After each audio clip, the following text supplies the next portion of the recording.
কয়েক বছর ধরে আমরা লিচুর পর্যাপ্ত দাম পাচ্ছি না। এর মূল কারণ হলো স্যার পরিবহন ব্যবস্থা স্যার অপর্যাপ্ততা স্যার।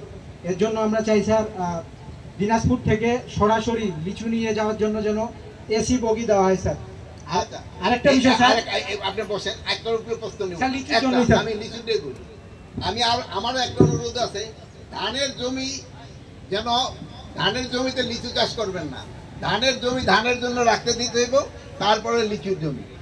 আর এবার নাকি শুনলাম যে লিচু যেখানে এখান থেকে যেতে পারে ঢাকায়, এখন কিন্তু ট্রান্সপোর্টেশন আগের থেকে অনেক ভালো হয়েছে। এখন আপনারা যদি ওই এসি ইও না পান, কিন্তু এসি কিন্তু আজকে পাওয়া যায়, কি বলে গাড়ি পাওয়া যায়, এই গাড়িতেও কিন্তু আপনারা নিয়ে যেতে পারবেন। তো এখন এসি বগি দেখি, যেহেতু আপনাকে আমের জন্য কিন্তু বগি দেওয়া আছে, ওটার ভিতরে আমরা দেখি লিচুটা দেওয়া যায় কিনা। যেহেতু এবার শুনলাম যে লিচু ফলনও মাশাআল্লাহ ভালো হয়েছে, এই জন্য যেন আপনারা দামটা ভালো পান, এই জন্য আমি দোয়া করি। আমাদের ক্ষেত্রে হলো সবচেয়ে সমস্যা, যারা উৎপাদন করে তারা দাম পায় না, আমার কৃষকরা দাম পায় না, দাম পায় ওই যে মধ্যস্বত্ব ভূমিরা, যারা এই যে আমাদের এখানে বসে রয়েছে এই দিক সেদিকে না, ওই কোন এক উপজেলা চেয়ারম্যান জানি কারণ একজন দেখলাম, সে জানি ওনার হইলো দামটা। আর যেটা চাঁদাবাজি হইলে ওইটা লাত্তি মারে। এবার যদি কোনো জায়গায় চাঁদাবাজি হয়, আমি ভাই কথা বলতেছি, আপনি যদি কোথাও চাঁদাবাজি হন আমাদের ইনফরমেশন দিবেন, চাঁদাবাজি আমরা ছাড়বো না। ভাই আমাদের যে বনে কথা দিয়ে একটা প্রশ্ন শুনি। হ্যাঁ বলেন, আপনারা বলেন, এই আপনারা শোনেন, কোন প্রশ্ন বলেন। স্যার আসসালামু আলাইকুম। হ্যাঁ বসে বলেন। স্যার আমরা সবজি আবাদ করি, মনে করেন বেগুন, যেগুলো আমরা আবাদ করতেছি আমরা ন্যায্য মূল্য পাচ্ছি না, কিন্তু পরবর্তীতে যারা ব্যবসায়ী ওনারা ঠিকই পাচ্ছে। এটার জন্য ছোট ছোট কোল্ড স্টোরেজ করে দিব, যে আমাদের জন্য একটা বাজার তৈরি করা হয় আর কি। ওই রাইখা দিলে পরে দাম বাড়বে দেশ। যেমন ধরনের বেগুনটা যদি ওই রোজা পর্যন্ত রাখতে পারেন তাহলে কিন্তু দাম পেয়ে দেয়। জি স্যার। রোজার সময় আপনারা আবার বেগুনের দাম আবার বেশি বাড়ায় দেয়, লেবু আর বেগুনের দাম। জি স্যার আসসালামু আলাইকুম। কোনো কিছু করতে আছে বলেন।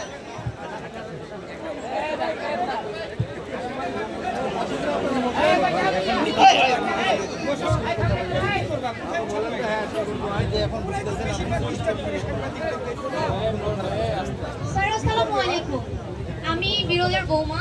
তো আমার হাজবেন্ড বিরলে কৃষি কাজ করে। তো এবার আমরা টমেটো আবাদ করছি, কিন্তু অত্যাধিক টমেটো আবাদ হওয়ার কারণে টমেটোগুলো পচে যাচ্ছে। আবার আমরা ন্যায্য মূল্য পাচ্ছি না, সময়ের মধ্যে আমরা টমেটো পাঠাতে পারতেছি না দিনাজপুরের বাহিরে। তো আমাদের টমেটোগুলো যদি শুকায় ডাস্ট করার ব্যবস্থা করা হয়, আমরা যদি টমেটোটা দেশের বাহিরে পাঠাতে পারি, তাহলে হয়তোবা আমাদের কৃষকরা লাভবান হবে। আমি অনার্স 3rd ইয়ারে। মাশাআল্লাহ। আর হাজবেন্ড? ও সিভিল ইঞ্জিনিয়ার চুয়েট থেকে। ও তো মাশাআল্লাহ। তো আপনি হাজবেন্ডে বলে দিবেন আগে, উনি প্রেডিক্ট করব এবার কোন ফসলটা বেশি দাম পাবে, বুঝতে পারছেন? আর এইরকম করবেন না যে এই ফসলটা এবার দাম পেয়ে গেছে না, আগামীবার খালি ওইটাই গুনে শুরু করে দিলে এই কিন্তু আমাদের একটা ঝামেলা হয়। এবারে টমেটো অনেক হয়েছে আমাদের এখানে, আমাদের দেখেন যদি আলুটাও যদি আমরা ওই পাউডার করে যদি বিদেশে প্রেরণ করতে পারলো কিন্তু আমাকে একটা লাভ। কিন্তু আমাকে এরকম আগে অনেক কয়েকটা ইন্ডাস্ট্রি হয়েছে,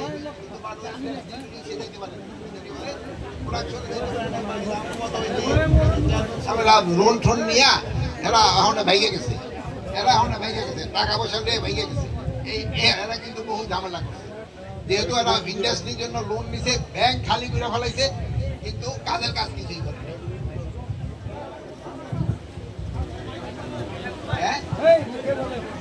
বলেন বলেন, আপনার কথা তো হিন্দি শোনা যাবে, বলেন। হ্যাঁ বলেন আপনি বলেন।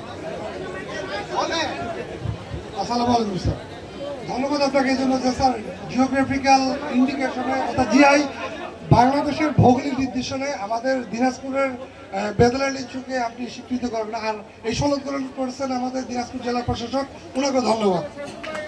এখন স্যার আমার প্রশ্ন ছিল এটা স্যার, যে আমার প্রশ্নটা ছিল এটা স্যার, যেহেতু আমরা দিনাজপুরের মানুষ স্যার, 1 নম্বর হলো লিচুতে বিখ্যাত। এখন লিচুর জন্য আমাদের যেটা সমস্যা হয় স্যার, লিচুর যে স্প্রের ব্যাপারটা থাকে, এটা মানুষের জন্য অ্যান্টিবায়োটিক রেজিস্ট্যান্স হয়। এরকম আমাদের লিচু বাগানে যে জিনিসটা ম্যাক্সিমাম মানুষ ইনফ্যাক্ট তারপরে হলো ফাঙ্গিসাইড অগণিতভাবে আপনার হলো স্প্রে করে। এখন আমি চাচ্ছি এটা কৃষি অফিসারের মাধ্যমে, ওনারা যেহেতু জনগণের সেবক, উঠান বৈঠক করে এটা নিয়ন্ত্রণ করতে পারে কিনা।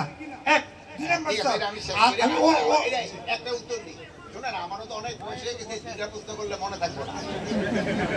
এই উঠান বৈঠকের জন্য কিন্তু প্রচুর টাকা দেওয়া হয়। আমগো কিন্তু প্রতিটা দিদি সাহেবরা এই উঠান বৈঠকের পয়সা কিন্তু আপনাকে পকেটে ঢুকাইয়েন না, পকেটে ঢুকাইলে কিন্তু আপনারা থাকতে পারবেন না। উঠান বৈঠকে করে কিন্তু জনগণরা আপনারা উদ্বুদ্ধ করবেন। আর একটা জিনিস আমি আপনাকে একটা রিকোয়েস্ট করবো যে এই লিচুতেও যেসব পেকে যায় সেই সময় আর এই স্প্রে করবেন না, এতে কিন্তু মানুষের জন্য কিন্তু ক্ষতিকর।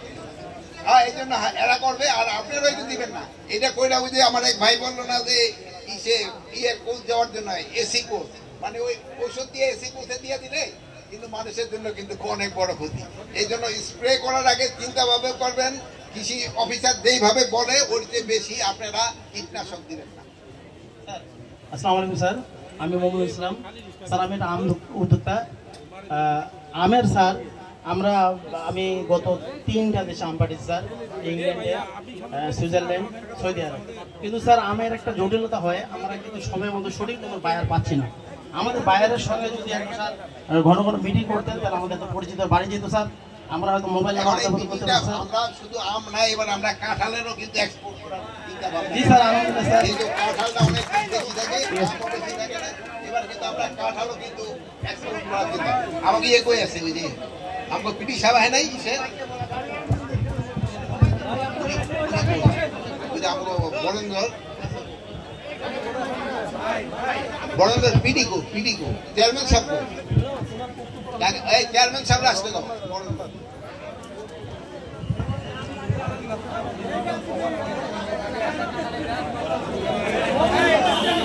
বলেন হুজুর বলেন।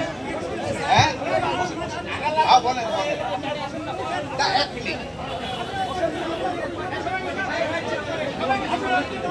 এই সবাই কথা কয়েন না, শোনা যায় না। হ্যাঁ